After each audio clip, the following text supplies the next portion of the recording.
Edisi Intrik kali ini saya ingin bercerita tentang hidup saya sebagai profesor, sebagai guru besar. Yang tentu saja pada saat saya dikukuhkan saya suka bingung karena tiba-tiba saya punya julukan baru. Orang kiri kanan manggil saya Prof, Prof, Prof. Saya sudah katakan jangan panggil saya Prof, jangan panggil saya Prof, panggil aja Pak Renald, Bang Renald, terserah Anda lah. Tetap saja orang menyebutkan Prof. Akhirnya saya kesulitan untuk menghentikan itu. Tetapi hari ini pekerjaan saya sangat diminati oleh para politisi dan banyak sekali orang yang tertarik dan mungkin berpikir bahwa kalau kita jadi prof, kita akan menjadi orang yang sangat terhormat. Maaf ya, saya harus katakan bukan seperti itu. Saya ingin ceritakan kehidupan saya supaya orang tahu lah ya. Profesor itu bukan soal pangkat, jabatan, kehormatan sehingga orang kemudian begini-begini sama kita. Bukan itu. Profesor itu adalah jabatan fungsional dosen.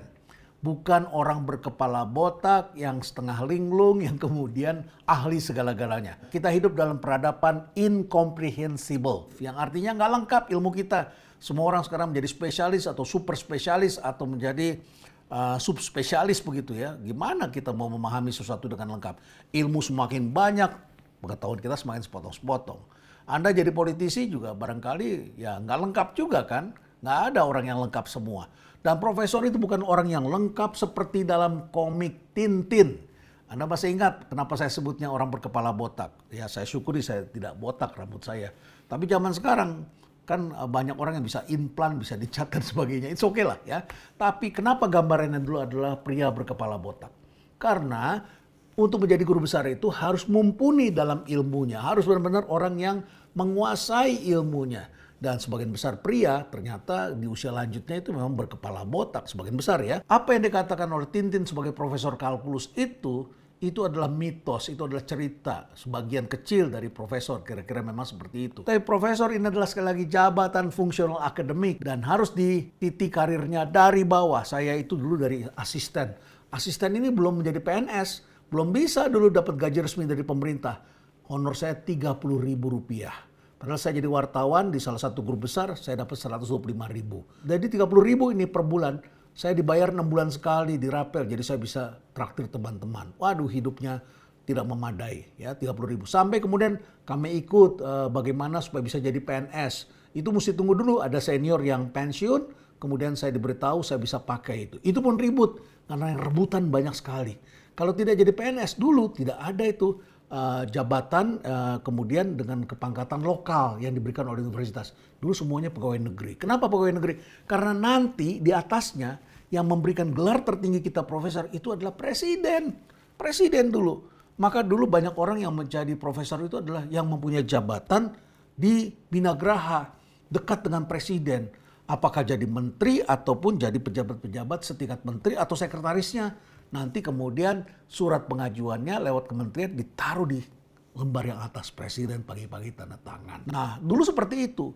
Nah karirnya dari tadi asisten kemudian jadi PNS, asisten ahli media, asisten ahli, kemudian menjadi lektor muda, lektor media, lektor kepala. Dulu kayak begitu. Rumit sekali, panjang sekali. Ketika saya mengambil gelar doktor kemudian bisa lompat dan kemudian akhirnya bisa lebih cepat mengurus profesornya. Nah ini panjang prosesnya. Kemudian untuk menjadi profesor itu harus mengajarnya banyak. Kita harus mengajar minimum 10 tahun tuh, 10 tahun. Tapi kan nggak jadi masalah.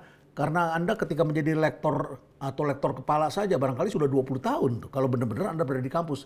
Tapi kalau tempelan dari luar, kapan ngajarnya, kemudian belum tentu 10 tahun, baru 3 tahun, 4 tahun karena punya pangkat, punya jabatan, kenal dengan menteri dan sebagainya, bisa kemudian diusulkan. Ini kan repot nih, ada orang yang takut dengan orang seperti ini. Nah kemudian ketika kami mengurus itu semua, kami harus mempunyai karya ilmiah, tidak cukup hanya ngajar, harus publikasi. Aduh, kita dulu mikirin tuh publikasinya di mana, curahan internasional tidak mudah diakses, dan kemudian berbayar juga lumayan mahal. Jadi kita sangat berhati-hati. Nah kemudian setelah publikasi, kita juga harus melakukan tugas lain, pengabdian masyarakat.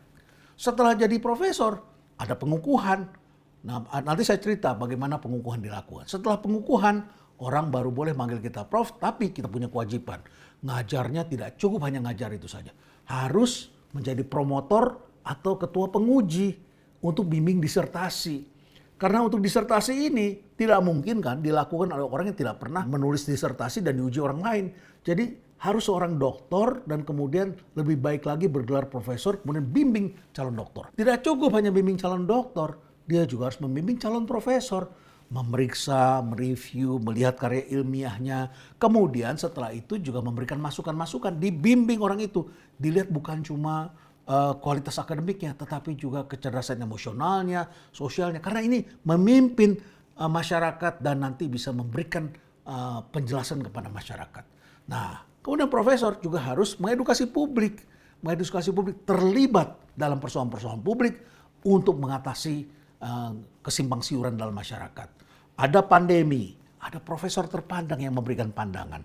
Ini tepat atau tidak, benar atau salah, dia bisa memberikan pandangan-pandangan.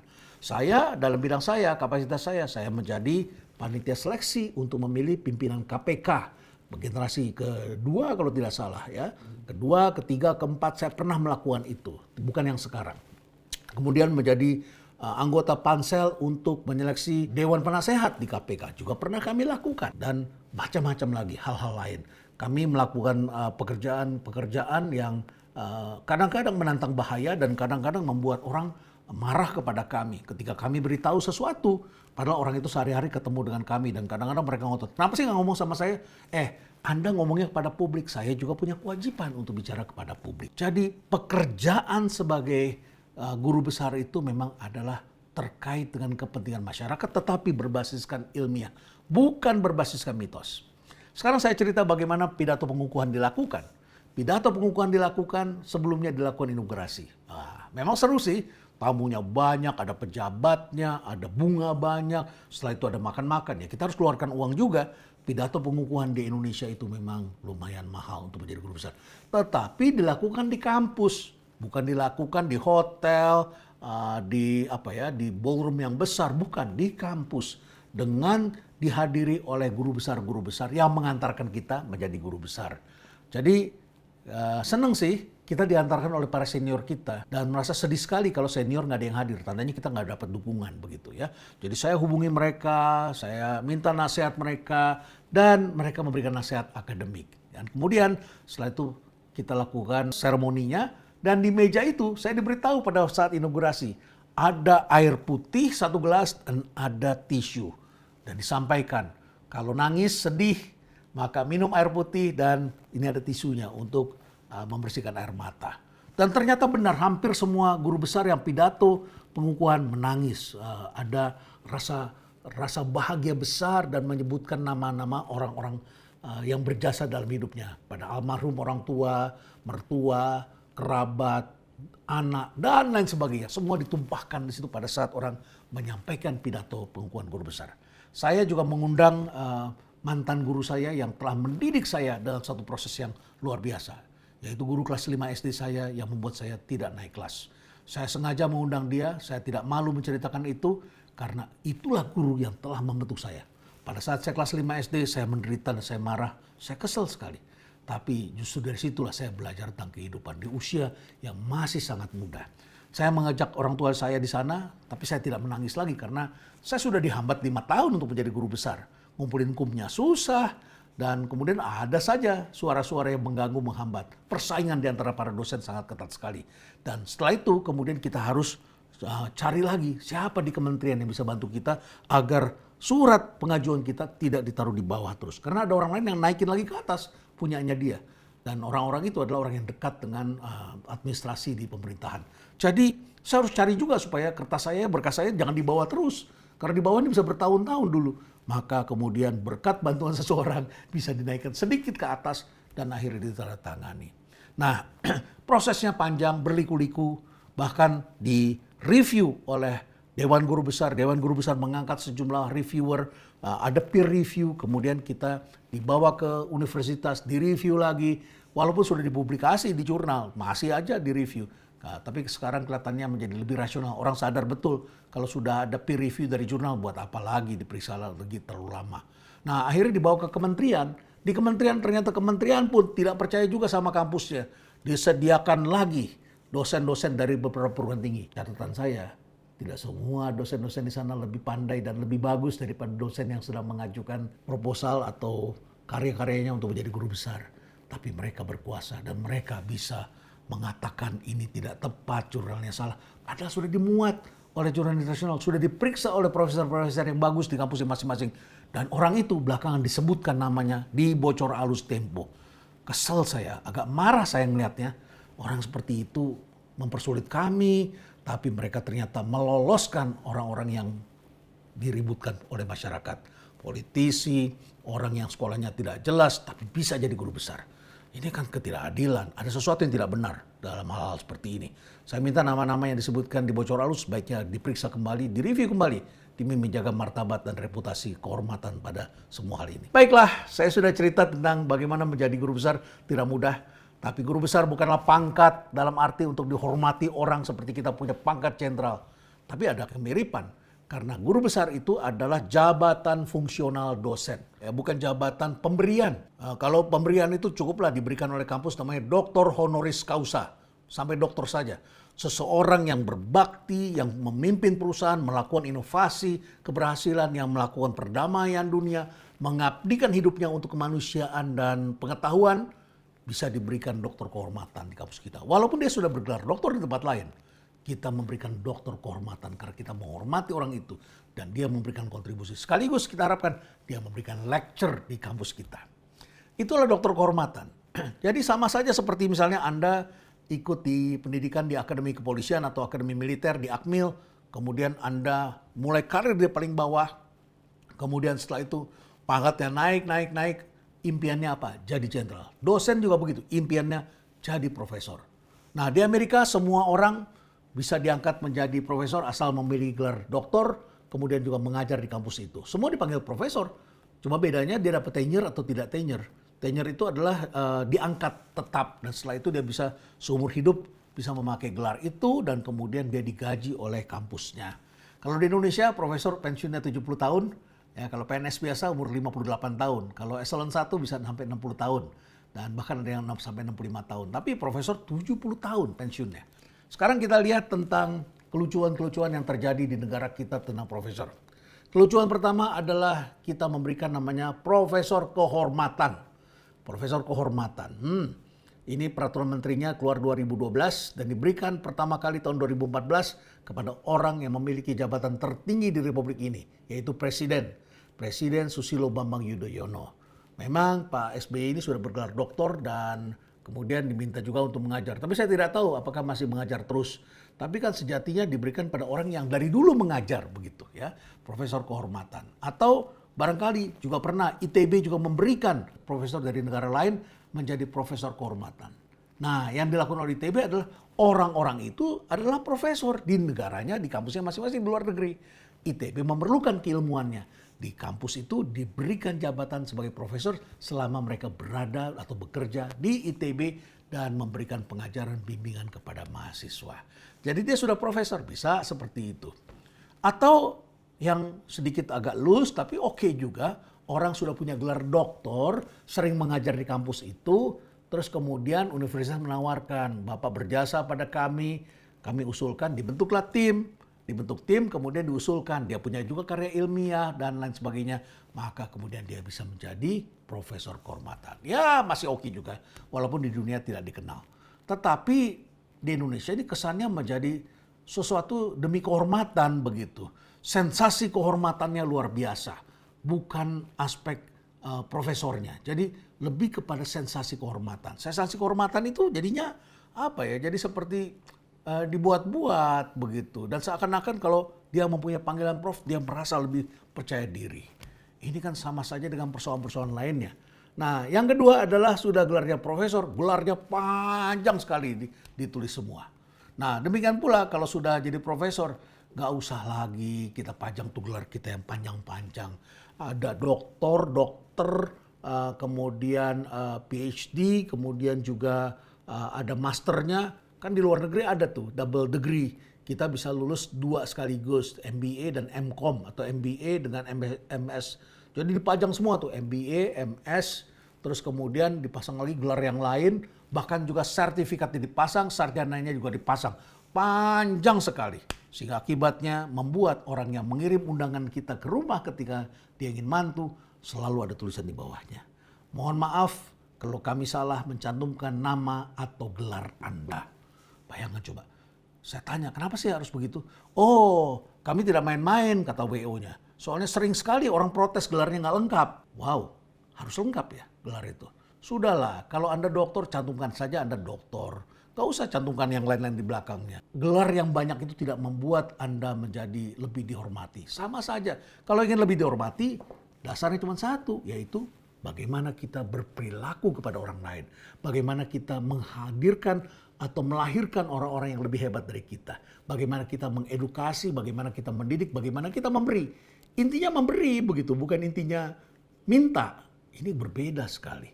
Jadi kelucuan yang kedua adalah gelar yang ini adalah kurang percaya diri sebetulnya intinya. Yang ketiga kelucuannya adalah profesor ini kan adalah ilmu. Jadi dia harus berbasiskan sains. Tapi ketika bekerja ada saja profesor yang percaya pada mitos.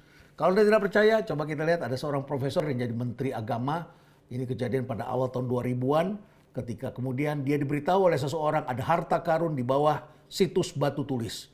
Sebagai seorang menteri, juga dia seorang profesor, kemudian dia memerintahkan, dia minta izin juga pada presiden. Sayangnya presiden juga mengizinkan.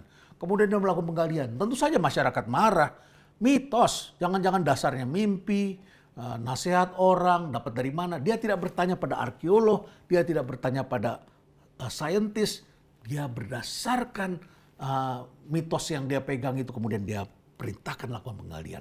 Profesor percaya pada mitos. Ini baru satu saja. Selama pandemi kita juga ada lihat beberapa nama yang terkenal, profesor, tapi ngomongnya mitos yang disampaikan, yang bertentangan dengan standar internasional tentang bagaimana melakukan penyembuhan terhadap pandemi. Pandemi ini kan bukan sekali saja terjadi di bumi, tapi sudah terjadi dari ribuan tahun yang lalu sudah terjadi itu pandemi. Sudah ada pandemi wabah, ya, mulai dari lepra, kolera, kemudian plague, Black Death dan sebagainya. Wah, banyak dulu wabah, dan kemudian membuat orang harus memang mengisolasi. Itu pula yang dilakukan oleh Isaac Newton ketika dia menemukan gravitasi, yaitu dia menyaksikan di rumah peristirahatan pada saat dia melakukan isolasi, dia lihat apel jatuh ke bawah. Dia kemudian bertanya, kenapa apel jatuh ke bawah? Dia tidak mengandalkan mitos, dia menciptakan sains, dan akhirnya ketemulah teori gravitasi. Nah, jadi profesor yang persoalan yang lucu-lucu tadi, ketiga profesor itu adalah masih percaya pada mitos. Saya tidak usah sebutkan nama-namanya, Anda bisa cari sendiri. Yang keempat, karya ilmiah. Karya ilmiah ini harus dipublikasi di jurnal terpandang dan kemudian ada peer review-nya. Dulu sejarahnya di jurnal itu tidak pakai peer review awal-awalnya. Terus kemudian orang menggunakan anagram. Anagram itu kode-kode rahasia yang tahu hanya dia, si ilmuwannya, dan kemudian juga si kontributornya.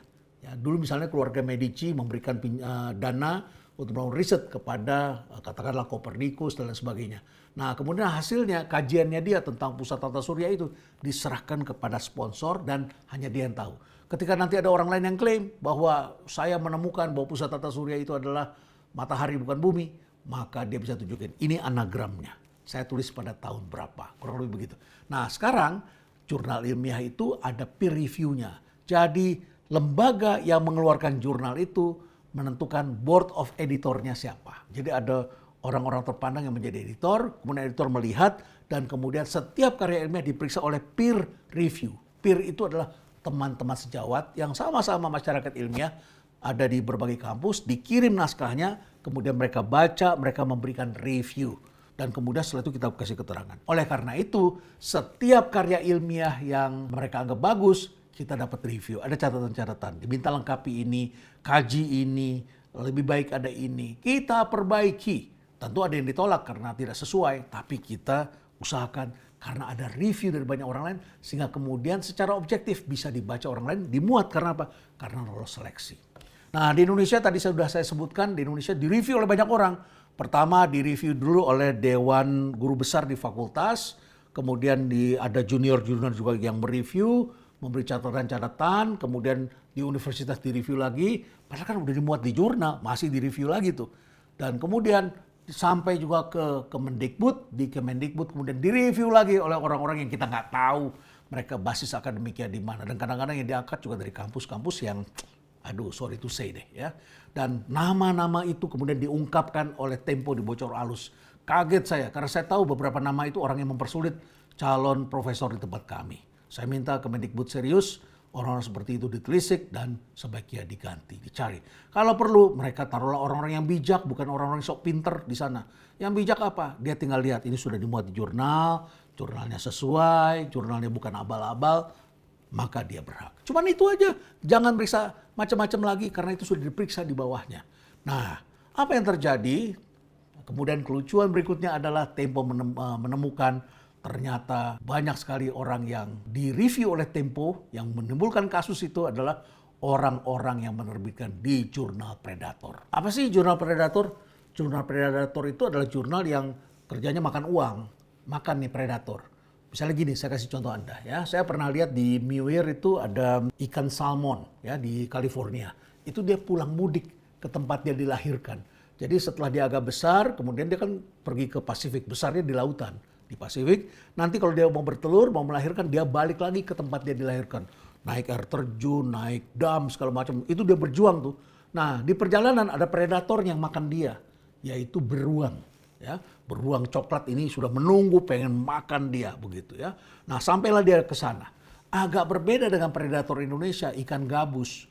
Anda bisa lihat ikan gabus di kawasan rumah perubahan. Saya mempunyai habitat ikan gabus. Ada sungai kecil, tiba-tiba airnya jernih. Saya terkejut. Kayaknya ada bakteri bagus deh yang membuat air menjadi jernih. Dan kemudian di situ saya lihat ada anak-anak ikan. Gak lama kemudian setelah saya tekun mencari pagi-pagi, saya lihat ada biangnya besar-besar seperti ini. Ikan gabus. Tidak mudah untuk merawat ikan gabus. Maka saya tulis di situ dilarang memancing karena masyarakat di sekitar sini senang dengan ikan gabus. Harganya mahal, Rp120.000 per kilogram. Mahal kan? Karena masyarakat sangat suka, proteinnya bagus dan bisa menyembuhkan luka. Nah, tapi ikan gabus ini dikenal sebagai ikan predator. Ikan predator adalah ikan yang makan segala macam ikan lain. Ikan sepat dimakan, ikan mas kecil saya taruh dimakan. Dia makan ikan yang lain, tapi dia menjaga anaknya. Nah, analogi ini sama juga dengan jurnal Predator. Jurnal Predator adalah jurnal yang makan. Makan apa? Makan uang. Jadi inilah Anda sebagai peneliti bisa publikasi pengen cepat jadi guru besar, pengen dihormati, maka Anda bayar kepada mereka. Inilah yang disebut jurnal Predator. Jurnal Predator mempunyai ciri-ciri untuk dimuat harus bayar. Ya sekarang sih yang lain juga minta bayar, tapi ini bayarnya luar biasa. Yang penting Anda punya uang, tidak diperiksa, cepat-cepat dipublikasi, mereka tidak punya board of editor yang orang-orangnya mumpuni, dan kemudian tidak pakai peer review. Ya basa-basi aja. Makanya kemudian ada orang, lagi-lagi nih orang Indonesia, yang bisa mempunyai karya ilmiah terpublikasi dan dimuat di Google Scholar sampai bulan Maret 2024. 160 tulisan di jurnal ilmiah. Setelah diperiksa ada yang mengatakan, itu jurnal Predator. Nah, majalah Tempo kemudian melakukan review, melakukan pemeriksaan sampai pergi ke Birmingham. Itu yang saya baca, Birmingham di UK, Inggris. Kemudian juga pergi ke Malaysia dan mengecek kenapa ini ada kampus tertentu sampai banyak guru besarnya. Tiba-tiba guru besar ini begitu banyak diangkat dan kok kayaknya mudah. Dan kemudian ada pejabat dan juga karya ilmiahnya seperti ini diteliti, pernah dimuat di jurnal apa. Ternyata jurnal Predator. Jangan berpikir jurnal di luar negeri adalah jurnal ilmiah yang benar-benar mumpuni seperti jurnal yang kita kenal. Tidak begitu, ternyata jurnal Predator bayar, kemudian dimakan oleh mereka, kemudian dipublikasi secara online. Wah, seperti inilah permainan-permainan yang tentu saja tidak membuat profesi ini bisa menjadi dihormati. Profesi ini hendaknya harus dijaga, bukan didiamkan atau kemudian membuat orang kemudian memandangnya menjadi rendah. Respek itu penting, tapi respek itu lebih adalah kita menjaga institusi Indonesia sebagai negara yang bisa dipercaya. Nah, kemudian kita juga melihat bahwa banyak sekali pemberian gelar-gelar ini bertentangan dengan undang-undang. Harusnya gelar-gelar ini diberikan kepada masyarakat akademik, bukan masyarakat non-akademik. Itu adalah Undang-Undang Sisdiknas. Tetapi dalam Permen 38 2021 dan kemudian juga dalam peraturan-peraturan lain sebelumnya ternyata juga bisa diberikan pada orang-orang non-akademik. Kejanggalan lainnya adalah guru besar karena ini jabatan fungsional dosen, maka harusnya adalah dia melakukan tugas sebagai pengajar. Ternyata banyak sekali di antara mereka yang tidak mengajar, baru mengajar beberapa bulan, berapa tahun, sudah diangkat jadi profesor, sedangkan yang profesor aja dipersulit. Ya, tadi sudah saya sebutkan dipersulitnya seperti apa. Nah, mereka kemudian juga setelah menjadi profesor, tetap menjalankan pekerjaannya sebagai politisi, sebagai pejabat, tapi tidak mengajar. Ada orang yang memang dasarnya sudah mengajar, kemudian dosen, kemudian dia diangkat menjadi pejabat eselon 1, kemudian dia menjadi profesor di alma maternya. That's possible, oke. Tapi dia tetap mengajar. Jadi penting sekali bagi kita untuk melihat apakah mereka mengajar atau tidak. Saya teringat dengan gelar jenderal tituler pernah diberikan kepada mantan rektor Universitas Indonesia, Brigadir Jenderal TNI Profesor Dr. Nugroho Noto Susanto. Seorang sejarawan, dan kemudian saya sering bertemu, saya tanya sama Pak Rektor, Pak Rektor, apa ini jenderal tituler? Karena jenderalnya dalam kurung tituler begitu. Saya tanya apa ini jenderal tituler? Oh begini, saya diberikan pangkat karena saya menjadi kepala pusat sejarah TNI. Karena saya menjadi kepala pusat sejarah, maka tentara-tentara di sana bingung. Ini pangkatnya apa ya? Setiap hari saya masuk ke dalam gedung itu semua orang begini, hormat. Kemudian sampai di dalam mereka bingung, namanya apa, pangkatnya apa? Nggak ada. Jadi akhirnya daripada ada kebingungan, dilihat-lihat, oh kamu di bawah ini pangkatnya ini gelarnya adalah Brigadir Jenderal. Jadi ini adalah Brigjen tituler. Barangkali juga boleh ada orang yang berpendapat adanya guru besar tituler. Tapi anyway, saya ingin menutup bahwa di Indonesia untuk menjadi guru besar itu ternyata bukan konten. Dalam suatu acara saya sering kumpulkan calon-calon profesor di Fakultas Ekonomi, dan Bisnis Universitas Indonesia. Saya kumpulkan, saya selalu memberikan values kepada teman-teman saya, bagaimana caranya menjadi profesor yang baik di kemudian hari. Dan disitulah saya kemudian bertanya dan minta mereka berbicara. Mereka mengatakan, ternyata Pak meletihkan mengurus profesor. Meletihkannya itu adalah karena di Indonesia ini pengurusan itu adalah administratif, bukan konten. Mereka yang pintar-pintar ini tentu berharap adalah konten, keilmuan, bukanlah administrasi. Indonesia telah berubah menjadi negara yang sangat kental administratif. Suatu perusahaan dikenakan hukuman oleh negara adalah karena ada pelanggaran administratif. Orang ditangkap, dipenjarakan karena pelanggaran administratif. Karena tidak diputuskan melalui rapat begini, tidak ada notarisnya, tidak ada tanda tangannya, dan seterusnya. Bukan karena kejahatan sebenarnya yang telah dilakukan. Demikian pula dalam pengambilan keputusan di berbagai tempat, akhirnya pada guru besar juga dilihat adalah administratif. Bukankah ini kebodohan yang harus kita segera selesaikan? Ke depan tentu saja profesor harus bisa diangkat oleh masing-masing kampus, bukan oleh pemerintah pusat. Tapi masing-masing kampus bisa mengambil putusan sendiri. Dan kemudian kampus ini sendiri yang kemudian dinilai oleh masyarakat. Nah, oleh karena itulah maka kita harus keluar dari rezim administrasi. Di negara-negara lain, pengangkatan guru besar itu terutama dilihat adalah karena impact. Indonesia kalau mau bersaing dalam dunia global, tidak cukup hanya mendatangkan kampus internasional ke Indonesia. Tapi juga menjadikan profesor-profesornya mempunyai karya yang berdampak luas di masyarakat. Bukan pajangan, bukan ditulis di situ, dimuat di jurnal ini, di jurnal itu. Tapi nggak ada yang baca, tapi tidak berpengaruh besar. Buat apa kita lakukan itu? Lebih baik kita melakukan hal kecil, barangkali seperti podcast-podcast yang dilakukan oleh sejumlah guru besar, barangkali seperti penulisan-penulisan buku yang memang berdampak luas di masyarakat. Jadi menjadi profesor itu bukanlah administrasi, tetapi menimbulkan dampak yang besar pada kehidupan dan bagi masyarakat. Stay relevant.